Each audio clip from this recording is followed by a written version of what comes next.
I'm not even going. Hello. I'm not even going to pretend that I can speak with any authority on Tanzania.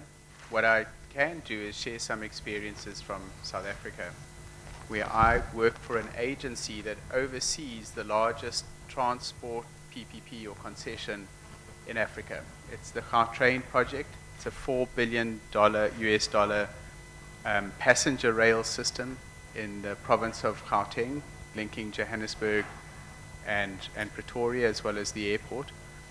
And some of the lessons that we've learned, I hear the questions being asked here as well. One phrase that resonates with me is political will. PPPs and concessions will always be controversial. In many cases, they may be unpopular.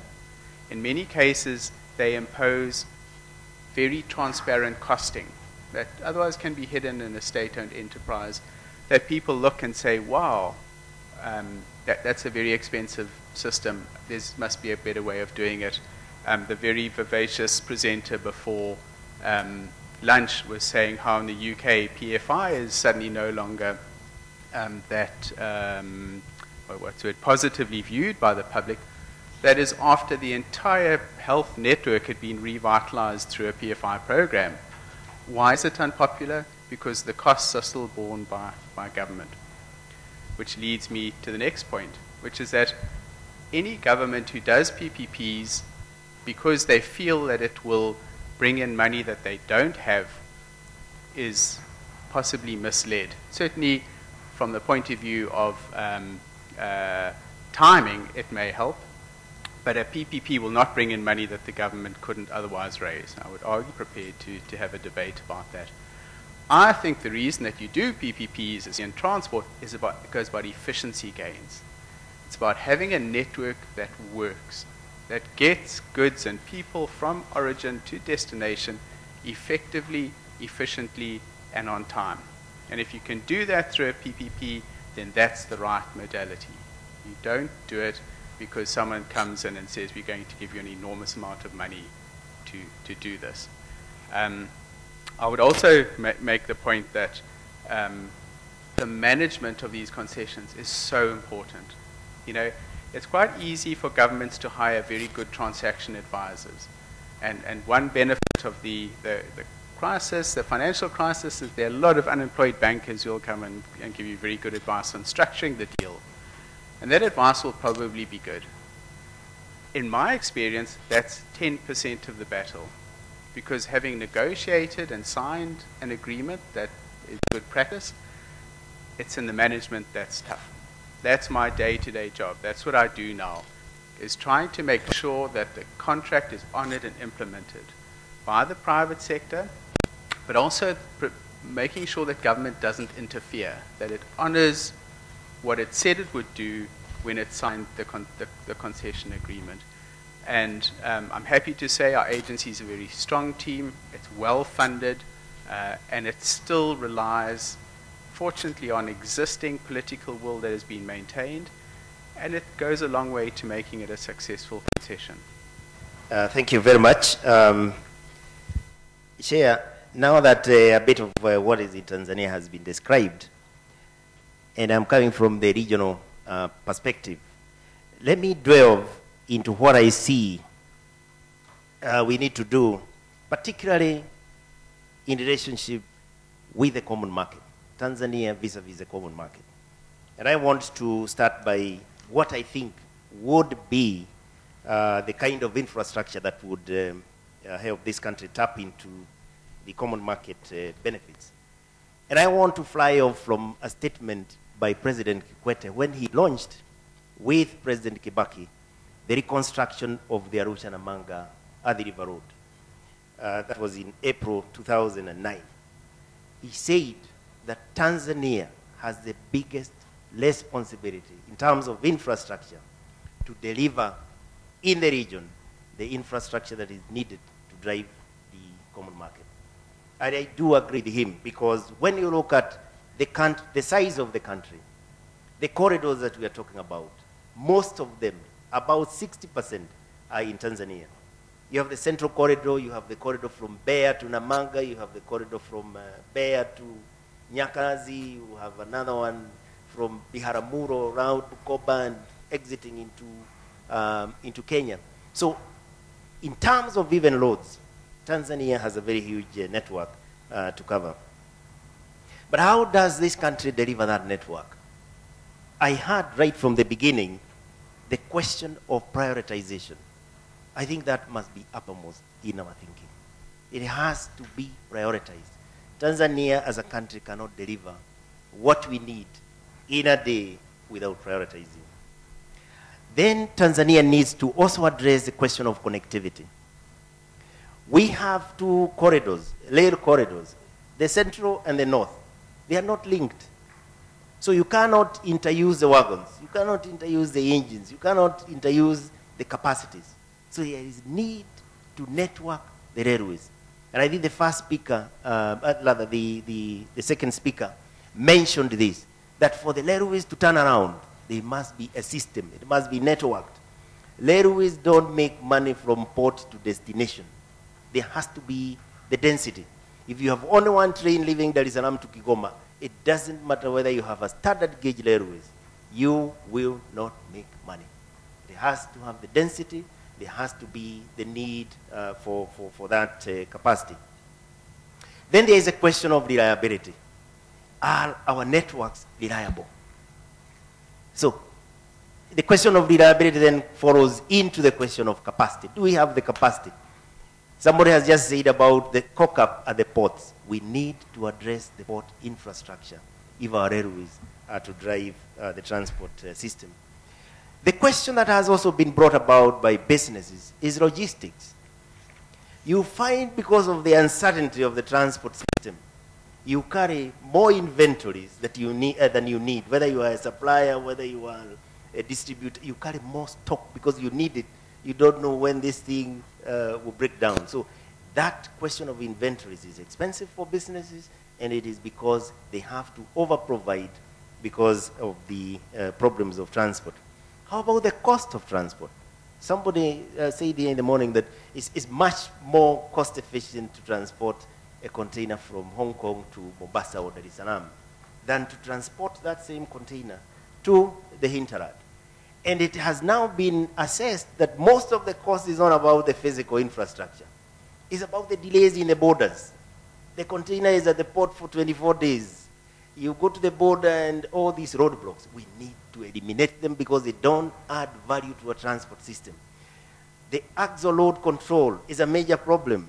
You're building roads and somebody else is destroying them as fast. So it becomes a cycle that has to be addressed. So what are we doing now? I see it, and not just for Tanzania, as what is called management in scarcity.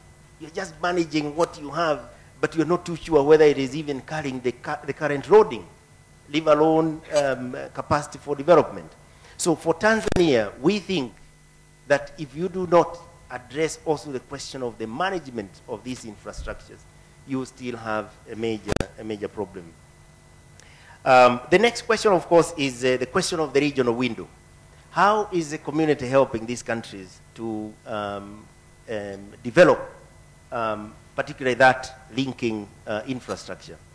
We are very fortunate that the African Development Bank, the World Bank, and the European Union now, they have got very stable windows for regional projects. So what we try to do and lift from the countries are those priorities that link the region. And that is how we've been working together. We delivered the Arusha to Namanga, the River Road. We are now almost delivering the Arusha to Voi. And the other day we launched the coastal corridor from Maridi to Bagamoyo for the detailed feasibility and detailed design. So we are able to help the countries prepare these projects for financing and go for borrowing in terms of the construction costs. Then we are also developing at the regional level a harmonized capital markets infrastructure.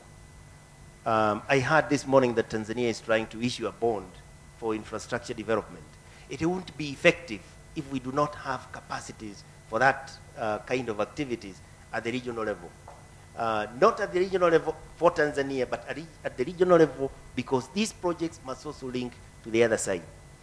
The bridge at Lusumo, which my friend Omar Isa mentioned about, If Tanzania invests up to Rusumo and does not cross over into Kigali, if Rwanda does not take it over into Kigali, then you still have half the benefit because you still continue paying expensively for the link that is not developed.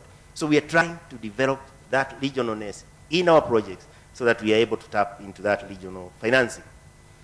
We have already developed a draft bill which is going to the parliament now, to the East African Legislative Assembly, on the operations of the one-stop border posts, so that you do not have to stop at both borders in the sense that you have inspection on this side, go to the other side, you have the same process repeated.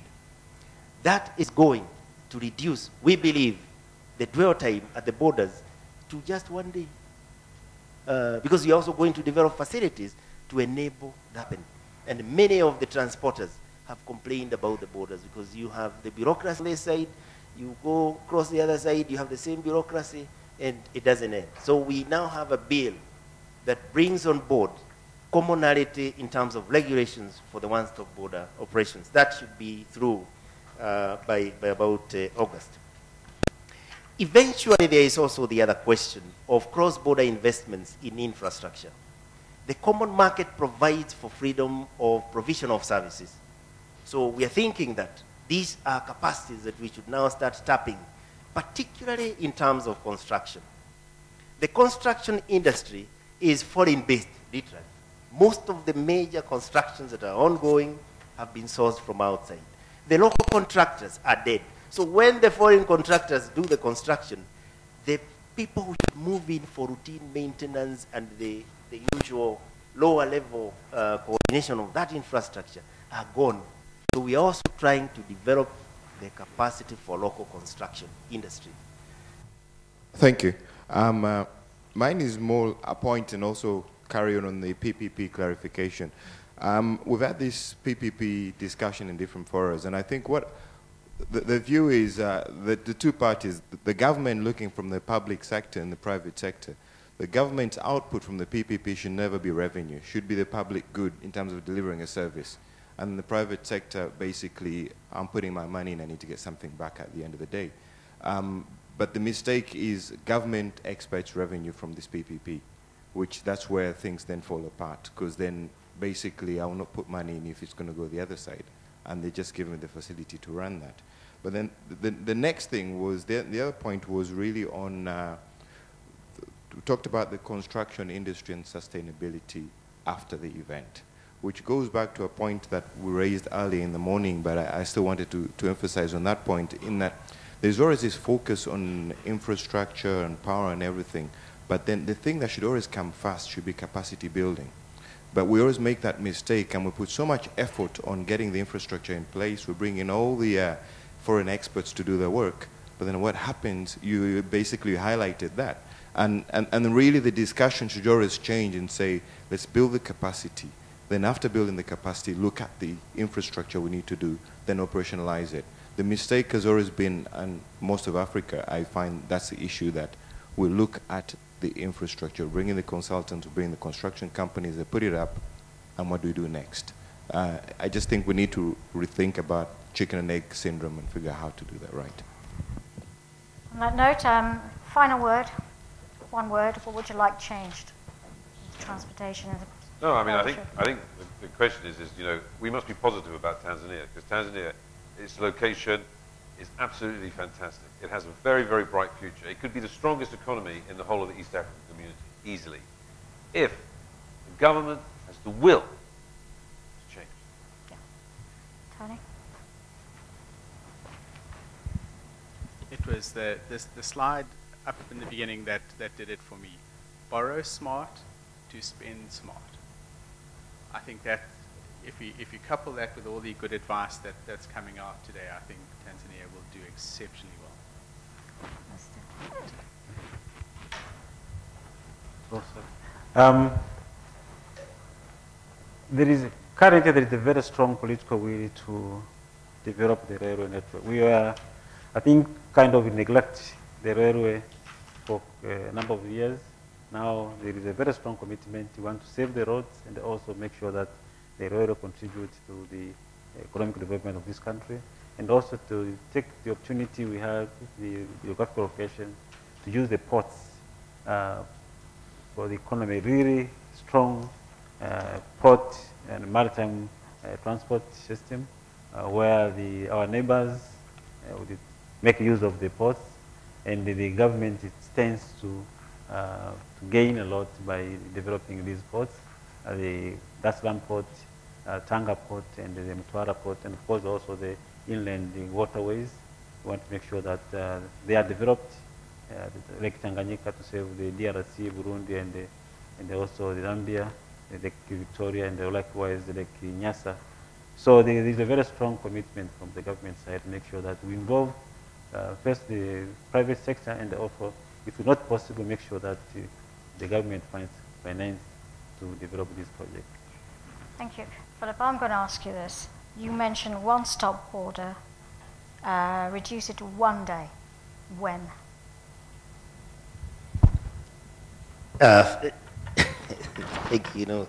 Time frames are not good with politicians or political entities. But the way I'm seeing it, that even now, somebody mentioned about the whole reduction of documentation by the implementation of the customs union. The common market is also going to eliminate a lot of these procedures. But the law is required to make sure that what country A does is exactly what the next two countries will do. Some of the landlocked countries have to cross 4 borders. So you can imagine what it takes for a container from Mombasa to cross from Kenya to Uganda, from Uganda to Rwanda, from Rwanda to Burundi. And in all those borders, there are delays. So we expect that even for those countries, the effects of what we are doing now should start becoming apparent by the end of the year. But in terms of concluding, I know that infrastructure cannot be given justice by a few hours. What I am requesting is the Economist come up with a conference for the region, not for country, for the region, and on infrastructure, and energy, infrastructure and energy. That would be a good debate if we have it for 1 day and just infrastructure. Thank you for that suggestion. Still, when? We are ready anytime. This year in October, we have a regional conference at the tripartite level, SADC, COMESA, EAC, and IGAD. I think it's at the end of September. So if we have it maybe before, we could carry on board projects that are feasible for a presentation at the investment conference in September. So if we could have it maybe in May, June, it would help us. I meant the one-stop shop. 2015, 2012? This should be 2011. It should not wait for too long. As he said, there are already plans that are ready for investment. So 2011. We need development. That's the key date in your diary. Thank you. On that note, we'll close this session.